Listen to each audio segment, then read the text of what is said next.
তো গাইস আমি আপনাদেরকে অলরেডি 3 দিনের বক্স অফিস কালেকশনের আপডেট দিয়েছি এবং আমি আপনাদেরকে বলেছি যে 3 দিনে ধূমকেতু মুভিটা বক্স অফিস কালেকশন করেছে 11 কোটি 21 লক্ষ টাকা, কিন্তু দেবদা বলছে 3 দিনের টোটাল নেট কালেকশন 7 কোটি টাকার মতো।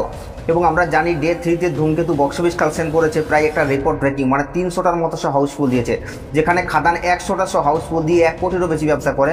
সেখানে দেবদা বলছে যে 300টা সহ হাউসফুল দিয়ে 1 কোটি 87 লক্ষ টাকার বক্স অফিস কালেকশন করেছে নেট। তবে দেবদা এখনো পর্যন্ত গ্রস বক্স অফিস কালেকশন বলেনি। তবে আপনারা এরপর প্রেডিকশন করুন যে 300টা হাউসফুল দিয়ে একটা মুভি কত টাকা বক্স অফিস কালেকশন করতে পারে।